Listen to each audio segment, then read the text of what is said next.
Question existentielle, mes amis. Il y a un cambrioleur qui rentre de votre maison. Il essaie de vous agresser et il se trouve que vous êtes beaucoup plus fort, que vous arrivez à maîtriser la personne. Et vous décidez d'appeler la police et le mec est par terre, il est KO. Mais vous décidez quand même de continuer à le taper dessus, à écraser sa tête contre le sol, à le tabasser, à écraser, le taper dessus, le mec il meurt. Et on va dire que vous le tuez volontairement.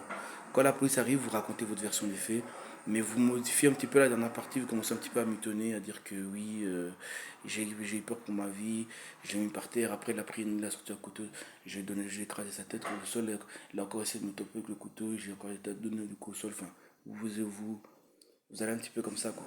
Vous modifiez légèrement la réalité pour que ça passe pas pour un acharnement. On prend votre version des faits, après on estime que c'est la légitime défense, homicide involontaire.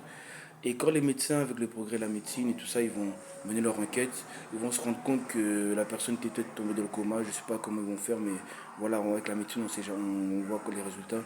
On se rend compte que la personne a plusieurs hématomes qui fait que sa tête a été écrasée plusieurs fois, qu'elle n'était plus vraiment en état de se défendre et que votre version des faits ne corrobore pas avec l'expérience des médecins.